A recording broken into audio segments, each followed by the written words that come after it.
ప్రభువైన యేసుక్రీస్తు నామములో కలవరవాకు టీవీ ప్రేక్షకులకు నా శుభాభివందనాలు. ఈనాటి ధ్యానాంశం మంచు విడిపోయినట్లుగా పాపం విడిపోవుట. హల్లెలూయా, ప్రైజ్ ద లార్డ్. మన జీవితంలో మంచు విడిపోయినట్లుగా పాపాలు ఎలా విడిపోతాయో వాక్య భాగం ద్వారా మనం తెలుసుకుందాం. యెషయా రాసిన గ్రంథం 44వ అధ్యాయం 21-22 వచనాలు గమనించుదాం. యాకోబు, ఇశ్రాయేలు, వీటిని జ్ఞాపకం చేసుకునుము, నీవు నా సేవకుడవు, నేను నిన్ను నిర్మించి తిని. ఇశ్రాయేలు, నీవు నాకు సేవకుడవై ఉన్నావు, నేను నిన్ను మర్చిపోజాలను.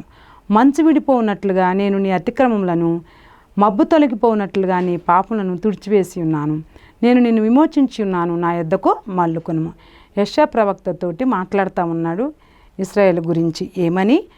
ఇశ్రాయేలు, వీటిని జ్ఞాపకం చేసుకో, నీ జీవితంలో నేను అనేకమైన మేలు చేశాను కదా, ఆ మేలును బట్టి నీవు నా సేవకుడుగా నేను అనుకున్నాను, నేను నిన్ను నిర్మించి తిని. ఒక చోట అంటాడు కదా, యాకోబు, నిన్ను సృజించిన వాడని నేనే అని విమోచించున్నాను, నీవు నా సొత్తు అంటాడు కదా.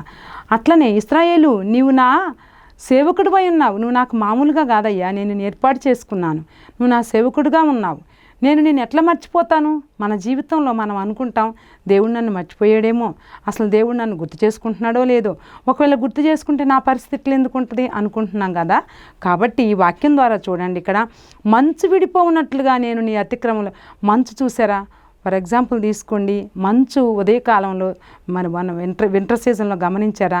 మంచు ఎట్లా వెళ్ళిపోతుందండి? నీళ్లు కారిపోతూ ఉంటాయి, దందన బాగా కుప్పలుగా మల్లెపూలుగా రాసులుగా ఉంటాయి కదా.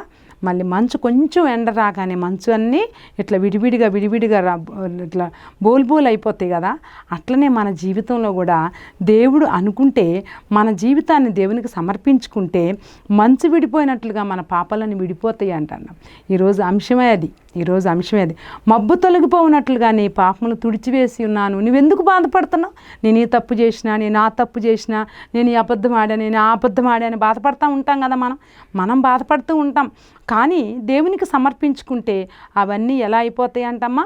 మబ్బు తొలగిపోయినట్లుగా. చూడండి, మేఘాలు బాగా కమ్మినాయి అనుకో, వర్షం వచ్చేసింది అనుకో, మబ్బులన్నీ ఎటు వెళ్ళిపోతాయి. అలాగే మన జీవితంలో కూడా పాపాలు కూడా ఆ విధంగా వెళ్ళిపోతాయి. అంటే ఎప్పుడు దేవునికి మనం సమర్పించుకున్నప్పుడు.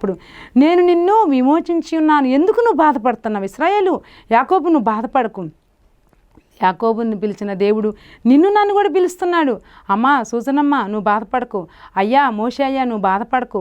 దేవమణిమ్మ, నువ్వు బాధపడకు. సుహాసిని, నువ్వు బాధపడకు అని దేవుడు మనల్ని పిలుస్తూ ఉన్నాడు. నా యొద్దకు మళ్ళుకు నువ్వు ఎందుకు బాధపడతా ఉన్నావు? బాధపడకు, ఒక్కసారి నా వైపు చూడు, ఎందుకు నువ్వు దిగులు పడుతున్నావు? అట్లనే మనం ఇంకొక విషయంలో జ్ఞాపకం చేసుకుంటే చూడండి, ఇక్కడ యెషయా రాసిన గ్రంథం 43వ అధ్యాయం చూడండి అమ్మ. ఇక్కడ 25వ వచనంలో అంటాడు కదా, 43వ అధ్యాయం 25వ వచనంలో, నేనే నా చిత్తానుసారముగా నీ అతిక్రమం తుడిచివేసి ఉన్నాను, నేను నీ పాపములను జ్ఞాపకము చేసుకొనను. మన జీవితంలో అనేక సార్లు మనం దిగులు పడుతూ ఉంటాం, అనేక సార్లు కృంగిపోతూ ఉంటాం. అసలు ఏంటి నా జీవితం ఏంటి? నేను ఇట్లా పాపానికి ఎందుకు, నేను ఇట్లా ఈ పాపం ఎందుకు చేశాను, ఈ అబద్ధం ఎందుకు ఆడాను, ఈ పరిస్థితి ఎందుకు జరిగిందని మనం బాధపడుతూ ఉంటాం కదా. ఒక్కసారి మన జీవితాన్ని మనం దేవునికి సమర్పించుకుంటే దేవుడు మంచు విడిపోయినట్లుగా, మబ్బులు తొలగిపోయినట్లుగా మన జీవితంలో తప్పులన్నీ తొలగజేస్తాడంట.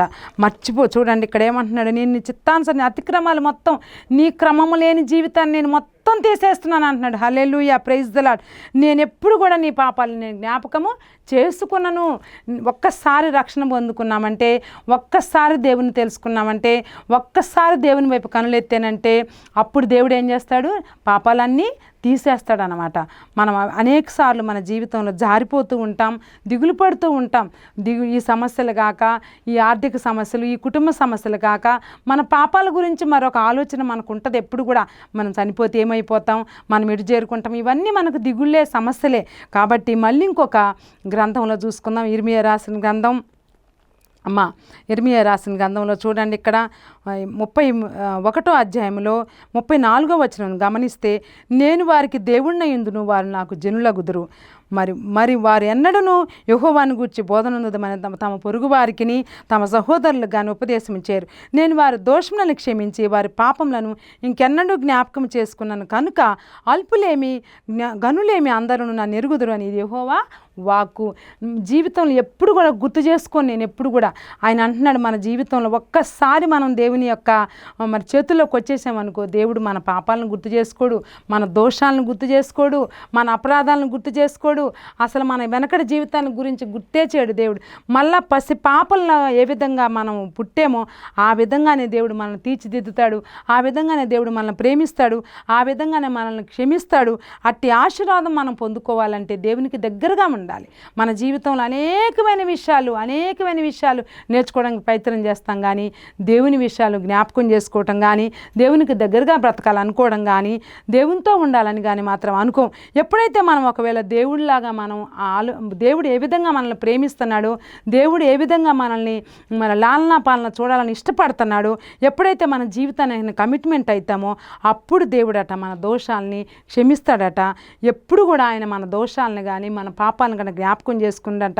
ఎప్పటెప్పటికీ నేను వారికి దేవుడినయుందును, వారు నాకు జనులయుందురని చెప్తా ఉన్నాడు యెహోవా దేవుడు. అటువంటి ఆశీర్వాదం మనం పొందుకోవాలంటే, అటువంటి దీవెన మనం పొందుకోవాలంటే, మన పాపాలు గుర్తు చేసుకోకుండా ఉండాలంటే మనం దేవునికి దగ్గరగా సమీపంగా జీవించాలి. అటువంటి ఆశీర్వాదం దేవుడు మనకు అనుగ్రహించునుగాక. ఆమేన్. చిన్న ప్రేయర్ చేసుకుందాం. పరిశుద్ధమైన తండ్రి, ప్రేమగల నాయన, కృపగల దేవ, కరుణగల దేవ, ఇదిగో ప్రభా ఈనాటి సమయంలో మీరు మాకు ఇచ్చినటువంటి సమయాన్ని బట్టి మీకు వందనాలు. నా ప్రభా వాక్యం ద్వారా మీరు మాతో మాట్లాడి ఉన్నారు. మా పాపాలు జ్ఞాపకం చేసుకోమని నా తండ్రి, నా నాయన, మంచు విడిపోయినట్లుగా విడిపోతాయని, మబ్బులు తొలగిపోయినట్లుగా తొలగిపోతాయని మీరు చెప్తా ఉన్నారు. అయ్యా, యాకోబుని దీవించావు, ఇశ్రాయేలుని దీవించావు, ఇశ్రాయేలు జనాంగాన్ని దీవించావు, వాళ్ళ పాపాలు గుర్తు చేసుకోకుండా వాళ్ళని క్షమించావు. అట్టి జీవితం మాకు కూడా కావాలని మేము ఆశపడతా ఉన్నాం.